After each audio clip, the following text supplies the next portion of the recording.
Good evening and welcome. You are in for a tremendous treat this evening. I'm Dave Schreiner, the President and CEO of KSB Hospital. And I don't know about you, but it's fun to be back together. It's fun to be back in person. Great to see all of you, and couldn't have a better start than what we got. How many of you, by a show of hands, have seen our speaker this evening somewhere before? Okay, so maybe a little bit more than half. Well, you know what you're in for. For the rest of you, I tell you, it's an amazing experience. I had the opportunity this afternoon to walk around with Dale to our hospital team, both within our inpatient units and some of our clinics. It's been a tough 18 months for healthcare workers. They are heroes. The signs that you see in the article are real. And we all need positivity, just like you do. So tonight, you have the privilege of having someone with you that has spoken internationally. She's been on most of the talk shows that you can think of. And she's here to spread the message that is similar to what she gave our employees all the way back in 2018 and bringing that up into a post-pandemic world. So please help me in welcoming, on behalf of KSB Hospital, to the stage, Dale Smith.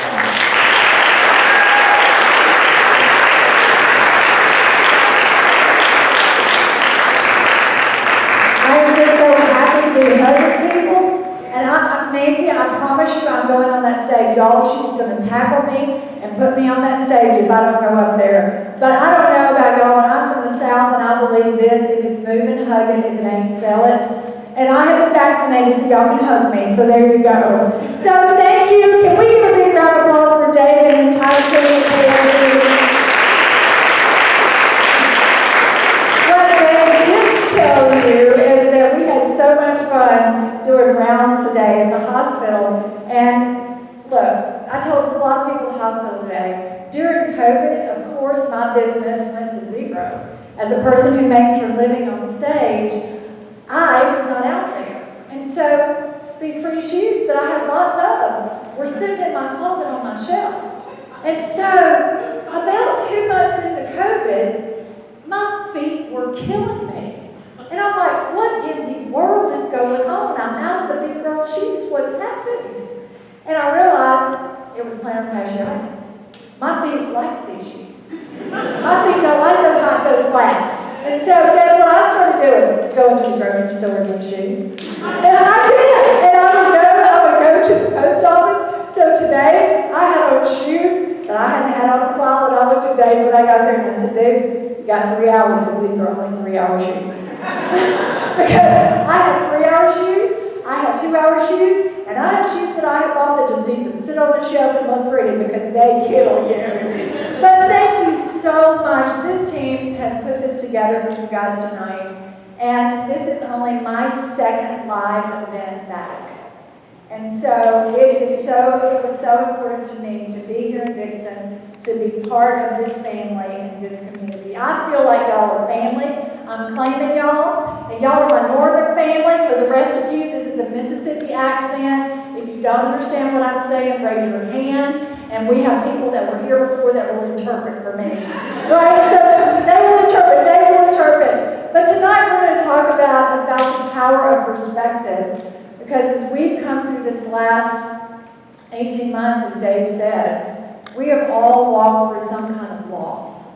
Whether it was a loss of connection, maybe you lost a friend or a family member, but there's some type of loss that we've all been through.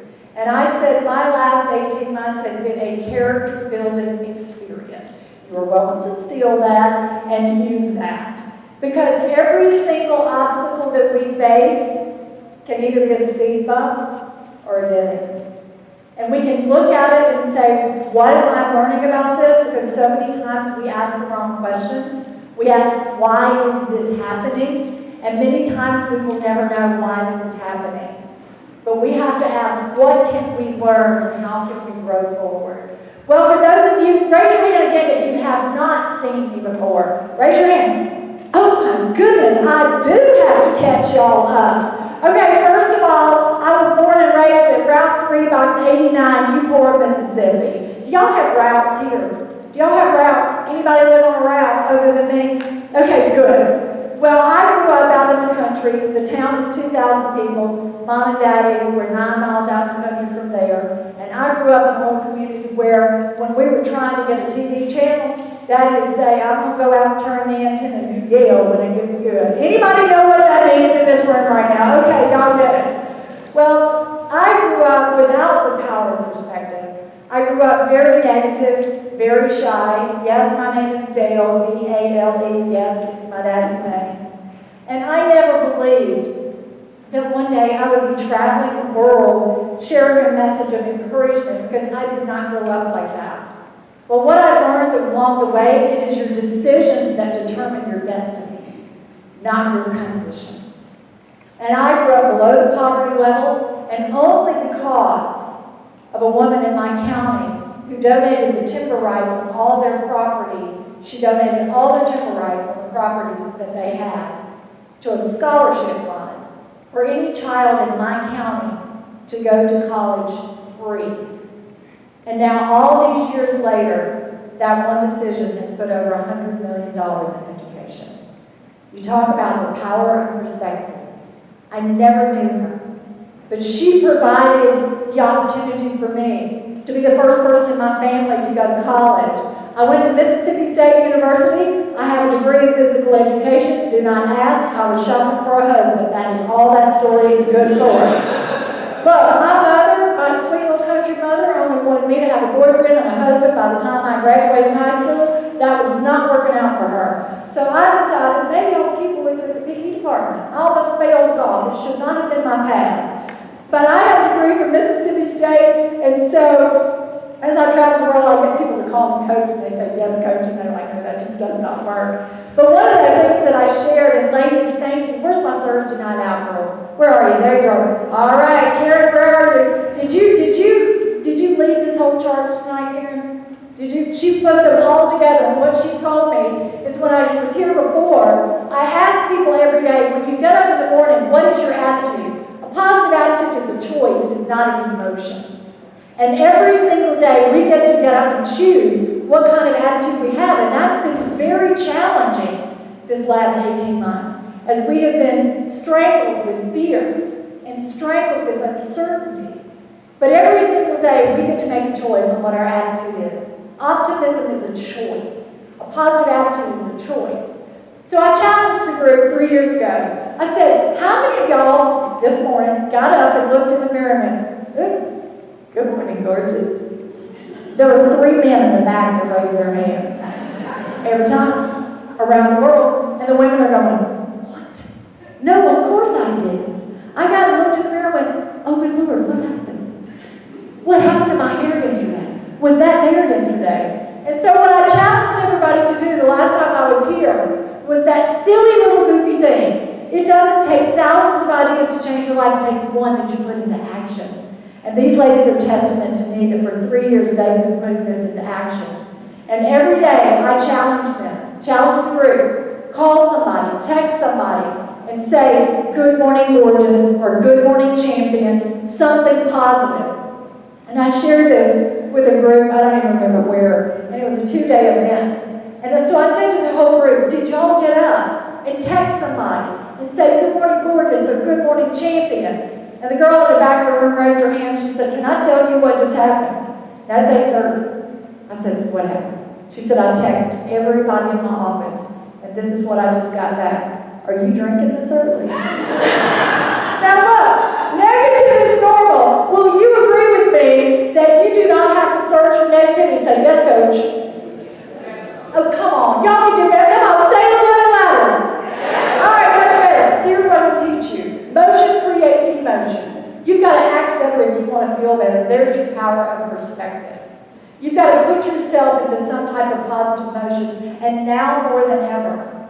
18 months ago, at the beginning of 2020, we were embarking on the biggest year of my speaking career. We're so excited and about reaching more people with this power of positivity. And I had rolled into, I can't remember where I was, Seattle, just as the first COVID case came out. And I'm sure I, like me and you, went, okay. It just kind of didn't even hit my radar. And then, as it started to snowball, I'm thinking, okay, I'm not sure what's going on here. About that time, my elderly father started showing really difficult signs of dementia. So I started running. Was that my phone? Okay, good. I was afraid that my mother's, y'all, the ring from my mother's Justin Timberlake, your mama's calling back. So if that starts ringing, that's what happens on that speaker. So my daddy was having dementia, and so I'm running back and forth to Mississippi. And during this time, as I'm looking at my calendar, one engagement started to cancel and thought, okay, well, that's understandable. And within 24 hours, every single thing on my calendar was gone. Every single piece of business that I had worked so hard to have was gone. 28 years I've been out on the road, and everything was gone overnight. And then, that was March and April, my dad's still sick. He got aspiration pneumonia in May and graduated to heaven the day before Mother's Day. So, we started thinking about perspective at that point. We're in the middle of COVID. And they're telling us we can have 20 people in this little community that was so small and tiny that people wanted to come out and honor my daddy. And 20 people showed up at the funeral, mostly family. And as we drove the 9 miles out into the country, and the sheriff's department had a car leading the procession out, one of my dad's friends said, well, Billy would be really excited that they were leading his car, not behind him, like that was usually the case with my daddy. And as we got out to this little country cemetery, all of the people that could not be sitting in that funeral home had changed their perspective. And they were parked on the side of the cemetery, standing outside their vehicles, standing there around the grave. They couldn't celebrate his life with us, but they looked at it a different way and said, we may not be there, but we can be here. That was May. In June, my father-in-law graduated to heaven. Both, not COVID, but still paralyzed us with going through that.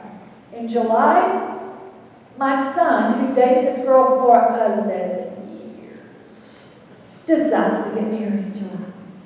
And I'm like, could y'all not just maybe hit the pause button? His now wife said, not a chance. I've waited 11 years for this boy. He's agreed to this day. I don't care if there are 5 people there. We're doing this wedding. I'm like, okay, Lord, okay. So we did a wedding in July.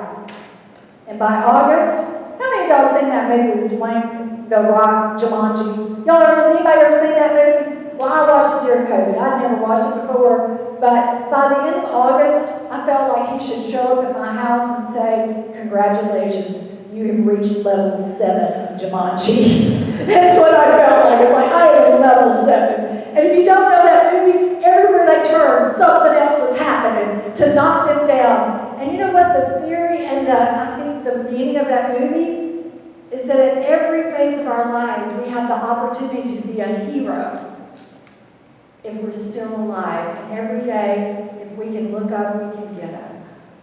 And especially with all the loss during COVID, we had to stand in that space of gratitude. It's so easy to magnify the loss because it was great. But being a hero means helping everyone realize opportunity.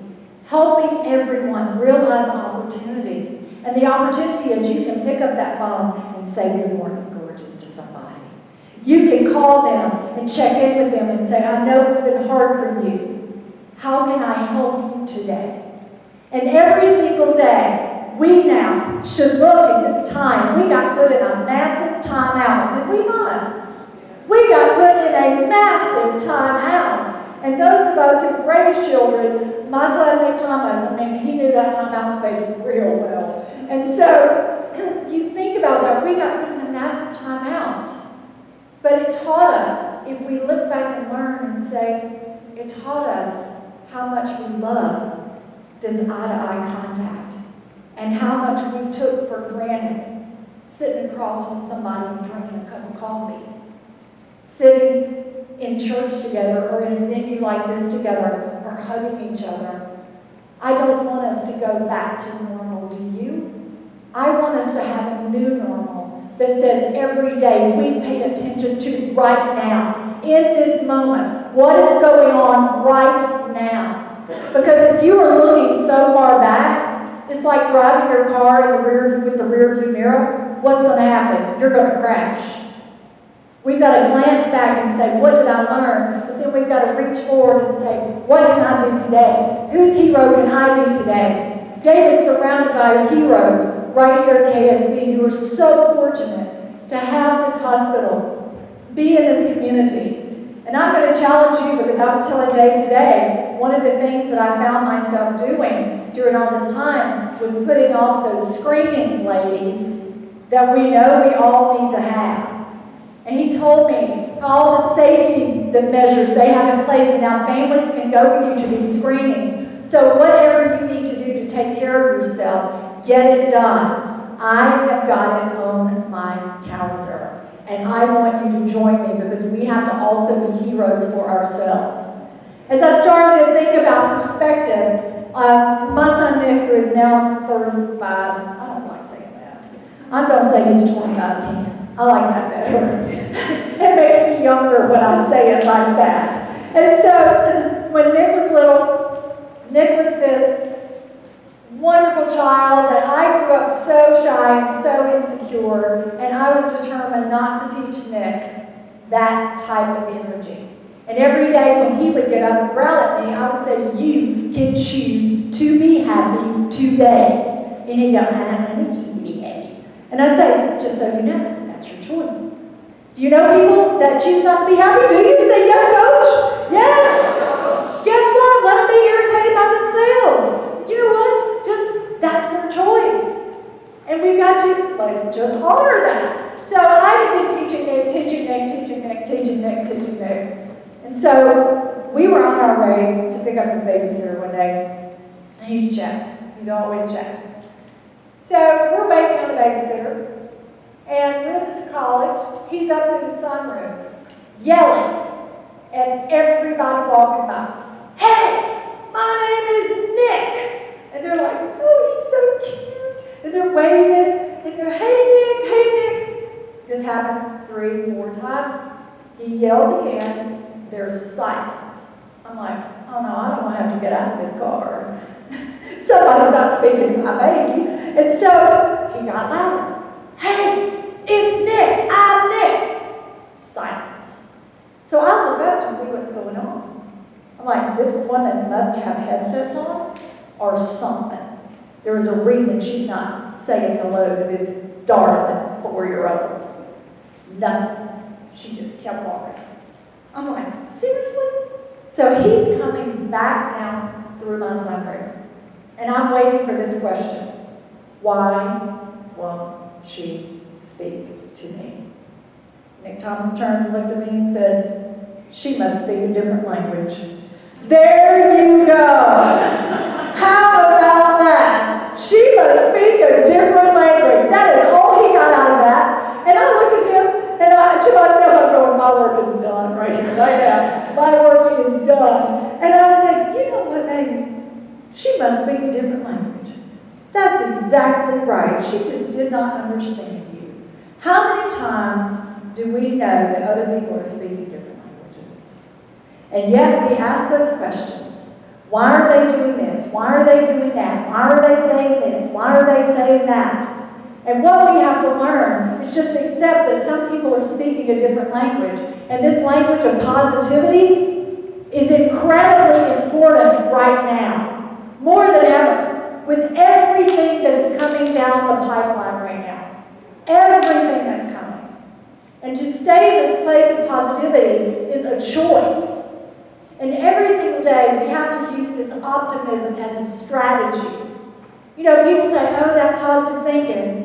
They used to tell the y'all heard of Zig Ziglar from Mississippi. They used to say, hey Zig, that positive thinking stuff doesn't last. He said, neither does it bad, but you still take one every day. Every day. Your positivity is a choice. And guess what? negative is normal. You do not have to look for it. All you got to do is turn on your television. There's nobody on your television this morning that said, "Good morning, gorgeous. You are going to have a great day. You live in a beautiful state of Illinois, Dixon, Illinois." There's nobody telling you that on the news. So your positivity is something you have to look for every single day. Let me ask you this. How many times a day do you think people check their phones? Let me ask that. What do you think? Somebody shoot me a number. 30. Anybody else? Average of 162 times a day. People are checking their phones. What if you checked your mindset half that? That's what I'm going to challenge you to do. I want every time you check your phone, I want you to say to yourself, "Where's my mindset right now?" Because what you focus on gets bigger. What you focus on gets bigger. So ask yourself, what am I thinking about right now? What am I focusing on right now? Am I focusing on positivity? Am I focusing on what I can do, not what I can't do? And then think about if you are flooding your soul with news. I am not telling you not to listen to the news. I'm asking you, maybe you should cut it in half. And replace that with something positive. Because all of the positive information right now, it is free. You can listen to a podcast. I put stuff out on social media, and I was telling Dave today, and my manager Ross and I were talking about this as we went through the COVID. And I'm like, what am I doing here? Because I'm telling you, it was tough. And Ross reminded me, COVID might stop my career for a minute, but it can't take a calling. And this is my calling, to reach out and offer a word of encouragement that says, you know what? Let's flip that radio dial just one little inch. Guess what? You cannot listen to two radio stations at the same time. Sorry, you're not listening to country and rap at the same time. You can't. You just can't. You got to tune your radio. But the same thing is with your mindset. You can't choose a positive thought and a negative thought at the same time. But you, a lot of times, are on automatic pilot. Because we have practiced these thoughts over and over and over again, and the mother of all skill is repetition. When somebody asks you how you are, especially now, what do you usually say? Somebody say, what do you usually say? Fine. Listen to that. Fine. I'm okay.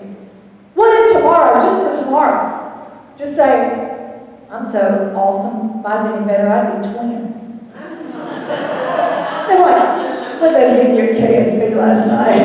What was in that cookie?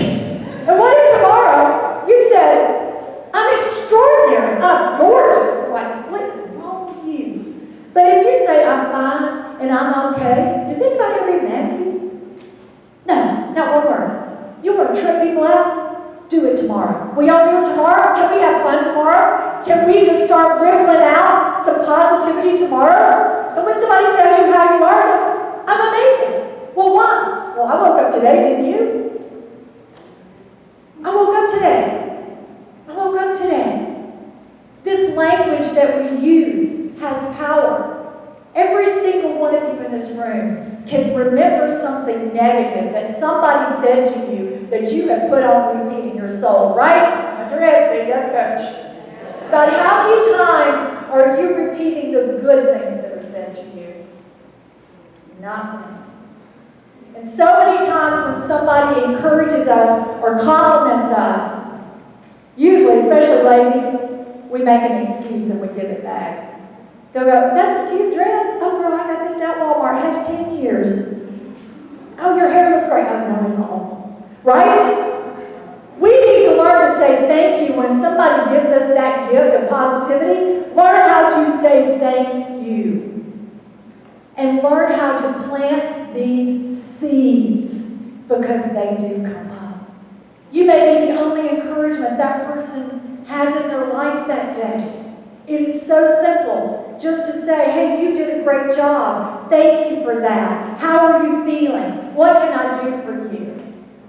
And so I want you to start thinking about some of the other words that, y'all, it's hot up here right now, right? Y'all not used to this. And I want you to think about the words that we use. You know, I grew up in a little Baptist church, and I remember the scripture says that life and death is in the power of the tongue, and out of the abundance of your heart, your mouth will speak. Okay? So I believe life and death of your energy is what you're speaking about. But I want to ask you this. What if every word you said the last month instantly came true? Where would you be right now? Okay, it got real quiet in here. Y'all have already said today. How many of you said today? Raise your hand. How many of y'all said today, I'm burning up? Anybody in here talking about how hot it is? I'm burning up. Yeah, right here. Okay, she's up in flames right here. Or if it's a little bit cold, y'all are saying, I'm freezing to death. Y'all are frozen solid in the lock eyes. Y'all say those kids are driving me crazy. Y'all are locked up somewhere. You say, I'm about to pull my hair out, so y'all are bald. Think about it. He is just a pain in the, don't go there, pain in the neck. Working myself to death. And you know what people say to me when I'm on stage? Knock them. Yeah, I want to be so good, y'all start falling over these. Or break up. What? Look, I broke both of my elbows. I wish I could tell you I was rock climbing, but I fell on my high heel foot wall. And so, I don't understand why I should let the truth ruin the story. I won't say I was rock climbing and broke both of my elbows, but actually I tripped on a high heel, and I'm still wearing them. And so, I don't want to break a leg because I don't want to break a arm, I don't want to break anything. So think about the words that you're saying to people. Think about all of this. And ladies, I was shopping. I'm watching these women. Watch this girl come out of the dressing room. And this little girl is about this big. And these women are irritated. They don't like it that she's so skinny. And this one woman is looking at her friend. She said, if I never put another bite in my mouth, I won't be that skinny. And her girlfriend said, I'd give my right arm to be that skinny. She'd be armless, but she'd be skinny. What do you want? What do you want? What do you really, really, really, really want? So I'm going to challenge you as you leave here with these words, and there's some words that I've been using for years, and we have some cards in the back. I want you to think about this. Motion creates emotion. Your body's only following what your mind is telling it to do. So the next time you're angry or ticked off or just all frustrated with somebody, what does your body do when you tell yourself you're angry? It follows along, right? And everything starts to ripple out from there. I grew up in the little country house with 40 acres, and when we dropped a rock in the pond, it rippled out. And those words that you're dropping are rippling out. Not only to your soul, but to everyone around you. So the next time that you're angry or ticked off and somebody's on your last good nerve, I want you to just stop and remember tonight, and here's your transformational word. You just go, I'm not angry with you, but I sure am disenchanted. Now y'all try that. Try that with your children. You say, you are disenchanting me today. And they were like, what is wrong with you? Has anybody ever said this? I am so nervous. That is the word my sweet mama has used all my life. Have you ever seen a speaker that's nervous? Anybody ever seen a speaker that's nervous or somebody on stage? And you know, right, and you know, backstage, here's what they did. I'm so nervous. I'm so nervous. Their body goes, okay, let's do that. And they come out and they give you the nervous energy. Well, the next time you feel nervous, just say, no, I am energized. Can you tell that's what I say? That's what I say before I come out here. I'm energized. I mean, people say, you're like a racehorse trying to get out of the gate, just ready to go. Because I love being able to see your faces. It was so hard. I did 2 engagements in 2020. I was telling Davies today. I did 1 engagement in Orlando with 400 nurses, and everybody was masked. So I couldn't see their faces. And I could tell and I told them, I said, I can tell the ones of y'all that have had Botox because nothing's moving above the mask. But I know you're smiling. I know you're smiling over there somewhere, but nothing's moving up here. And so it's so awesome just to be able to see your faces and see your smiles and have this co-creative experience. So you're not nervous, you're energized. And how many of you said this any time in the last 6 months? I am so stressed out. Come on, get your hand up in the air. Come on, stressed people. Look around. I heard a 4-year-old say it. I'm like, excuse me, what? He's like, I'm stressed out, so I'm stressed out too. Those babies are listening. I want you to think about that, and you can list 1,000 reasons why you're stressed. We all can. We can. But guess what? We got to flip that script. We got to tune that dial. Flip it over here to the gratitude side. So the next time that you're feeling stressed out, you pause. It's called stop, halt, park it for 1 second, and find one reason to consider yourself blessed. And here's one. You woke up above ground today. You are blessed. You woke up in the United States of America today. You woke up in this community that's putting on a free event to pour into your soul tonight. You are blessed. So let's quit getting stressed out and get blessed out. Somebody back there better say amen. Come on. Everybody say, I am blessed out. Turn to your neighbor and say, I'm blessed out. Turn to your neighbor and say, you're gorgeous and blessed out. So when somebody calls you, well, that's what you say. How you doing? I'm gorgeous and I'm blessed out. How you doing? And you know what? You will ripple that out. And these ladies, thank you so much for sharing that with me. People have been calling me saying, you know what, that one little Good Morning Gorgeous thing. And it started as a joke, and we were talking about this before the show. I was in a hospital, in a rural hospital, I don't even know where. And I just off the cuff said that. I said, okay, tomorrow, y'all go call everybody, do the Good Morning Gorgeous thing. So the next day, the physician's recruiter at the hospital calls me, and she's whispering. I'm like, Sabrina, why are you whispering? She said, Dad. I'm like, what? Why are you whispering back? I don't know. And I said, what? She said, the spirit of Dale is in our hospital today. What are you talking about? She said, girl, I got my door open on my corporate hall. People are walking down the hall. They're saying, good morning, gorgeous. Good morning, gorgeous. She said, you don't understand. These bitches hate each other. And I'm like, oh my Lord, no.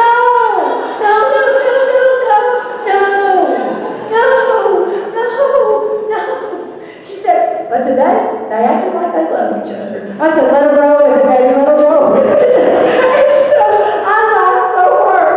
And so I thought, okay, maybe I'm onto something here.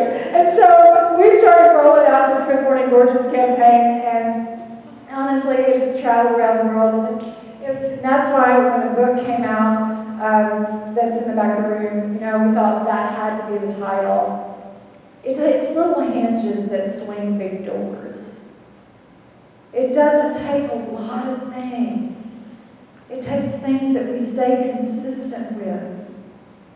You cannot fuel your faith and drown in your doubt at the same time. You have to choose. What they've proven, that what we focus on gets bigger. Do you want to know how to change that negativity cycle? If you will hold a thought for 17 seconds. You find yourself in that negative space and you stop. And for 17 seconds, you talk about gratitude. You talk about something. I'm alive today. I'm blessed today. I live in the United States of America. I can get up and look in the mirror today. I can call my friends today. If you will stay there for 17 seconds, you'll find yourself going into the next minute. And before you know it, you have turned that cycle around. Because once you start on this negativity, we are addicted to talking about our problems and how bad everything is. We need to get addicted to sharing some joy in this space right now. And let me tell you this, my kid, I poured that into him every day, and I'm telling you, this is not easy. It's the hardest thing you're ever going to do, and more now than ever before, because we have so much fear, so many things coming toward us.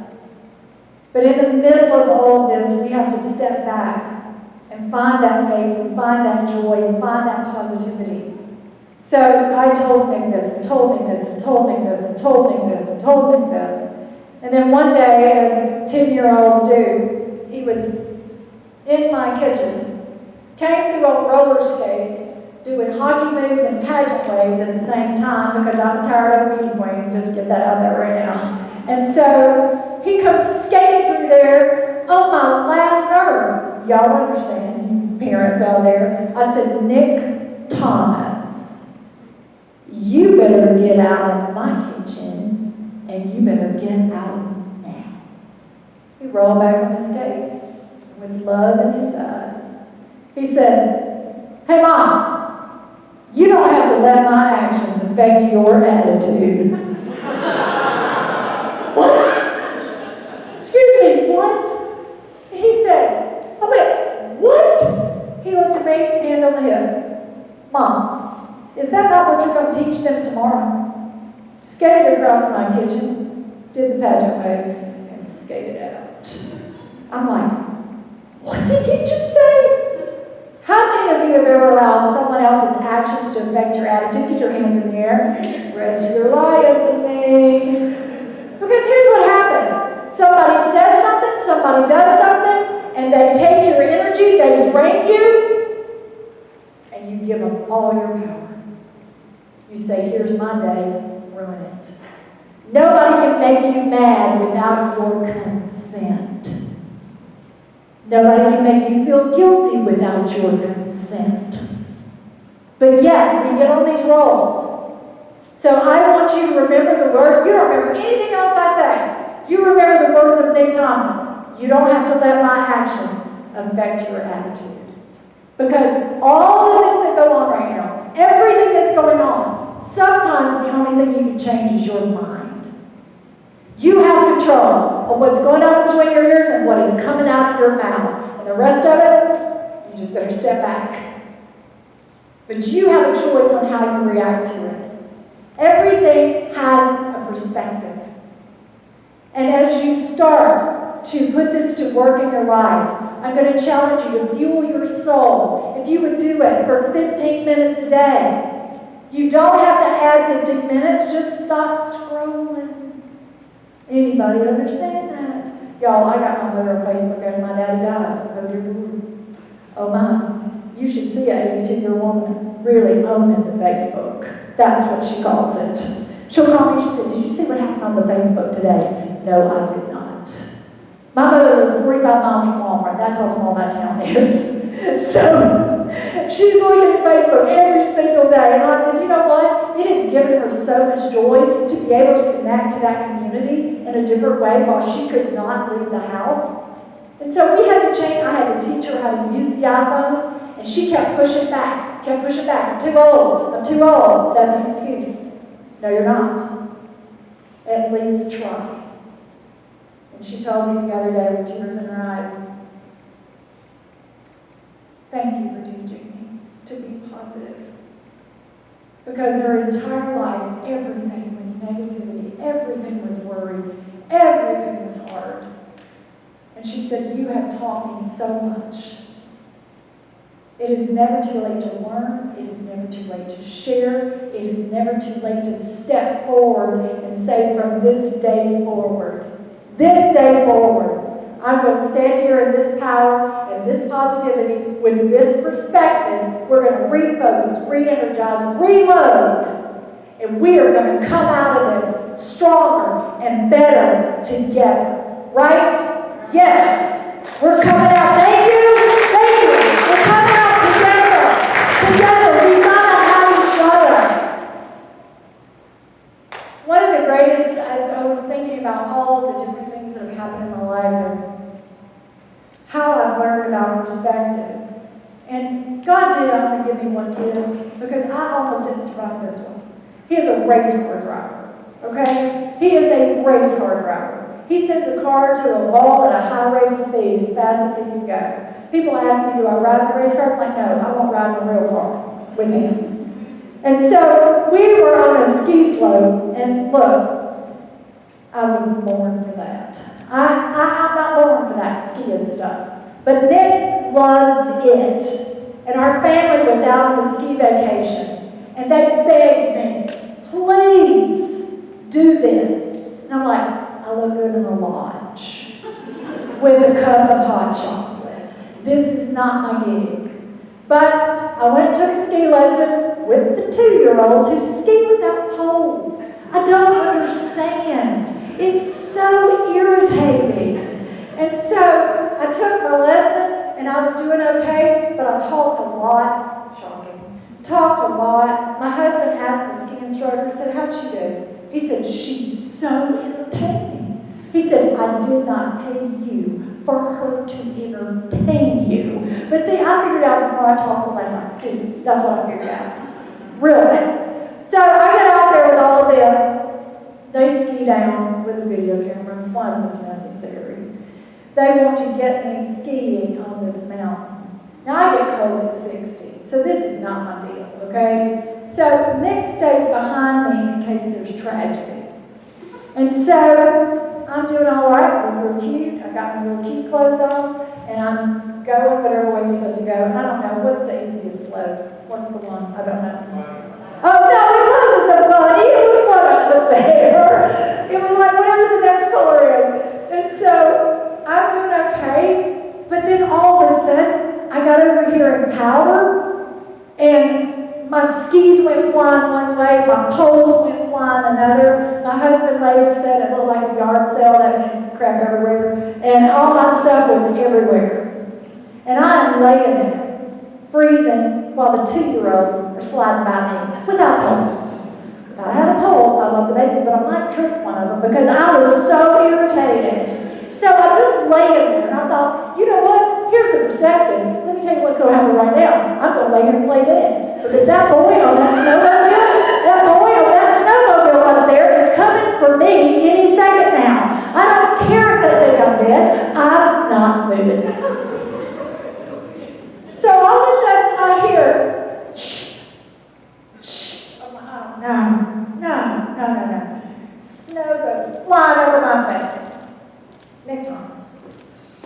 Mom, you all right? I said, move on, Nick Thomas. If you're talking to me, they know I'm not dead. Go away. Mom, you're pathetic. Like, Nick, move. So he skis around. He gets all my stuff, brings the goggles, brings the poles, brings the stuff. Now I'm going to tell you right now, I was acting like a 2-year-old. I'm sitting on the side of the mountain, tears rolling down my face, but I had a waterproof mascara, but I was still cute. But I was crying. I was pitiful. He goes, he's disgusted. He's like 17. He's disgusted. He said, what is wrong? I said, Nick, I don't want to do this anymore. I am scared. I can't see the bottom of this mountain. He's like, Mom, get up. And I'm looking at him like, can I tackle you? I don't know. And so he said, here's what's going to happen. You're about to face your fear on the side of this mountain today. I said, oh no, I don't think so.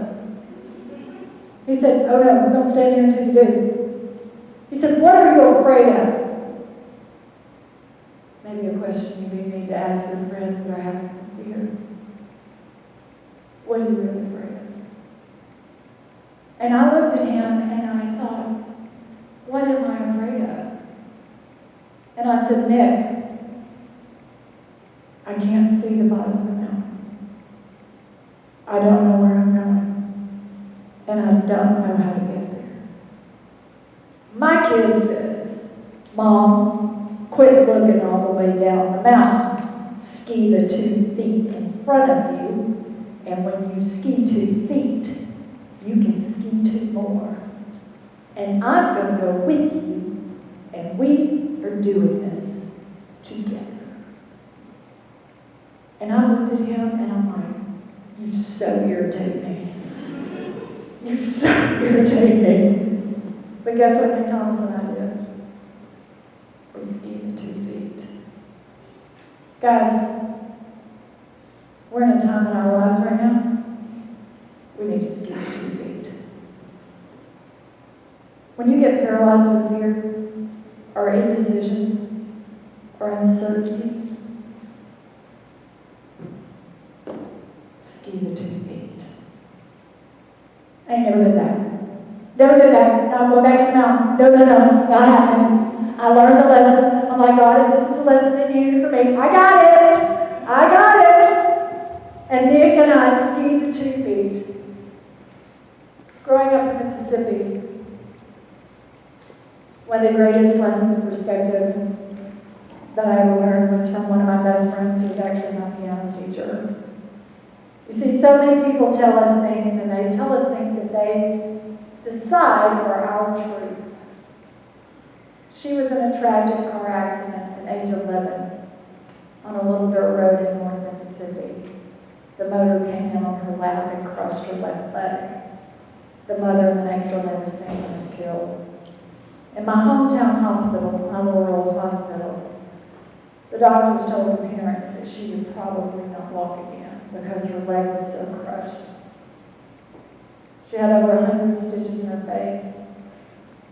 Back was cracked. Put her in a body cast. And when she went home, she was about 13 years old, and she had started early believing in the power of positivity, of believing that everything was possible. She was teaching piano to raise money because she didn't think she'd have enough money to go to college, and I was one of her first piano students.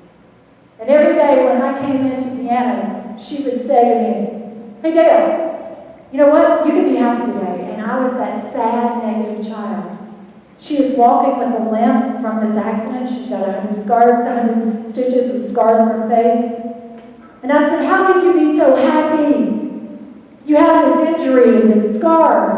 And she said, "Hey Dale, they told me I might not live, but I did. They told me I wouldn't walk again, but I did. What's your problem?" Perspective. And every week, she dropped that rock of belief in this little girl's soul. And when I'd say, "I can't play that scale," or "I can't do that," she said, "I can walk. You can do that." She told me that there was something bigger planned for her life, and she knew it, and she was going to keep going until she found out what it was. And because of this injury, she couldn't really do athletics. But she started entering pageants as a way to raise money, scholarship money, to continue to try to go to college. And the first year, she lost. And then she lost again the next year, and she lost again the next year. And she was like 4th runner-up, 3rd runner-up, kept going. So 1st, 2nd, 3rd, and 4th. So she was going backwards. And I'm like, "Girl, you're going backwards." She's like, "This is my dream and it's not yours. I'm going to go one more time." And in 1980, Bert Parks crowned her as Miss America. We're 2 little girls from Mississippi. I competed at Mrs. America exactly 10 years later. We're 2 little girls from Mississippi who decided to change our minds. What do you need to leave here and change your mind with? Take this power of positivity. Feed your soul like you're feeding your body. And then ripple it out to this community. And let's continue to make a difference every single day. Guys, oh my gosh, is it 7 o'clock? It's 5 to 7. We have door prizes, right, Nancy? Look, see, y'all get to stick for door prizes. Thank you for allowing me to come back to Dixon.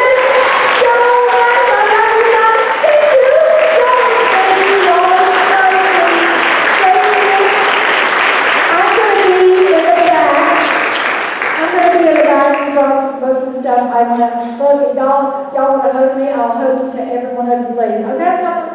Promise. What? Okay. You don't trust me. You don't trust me. And it's a good thing that you don't trust me. You don't trust me. I'm going to help you until the last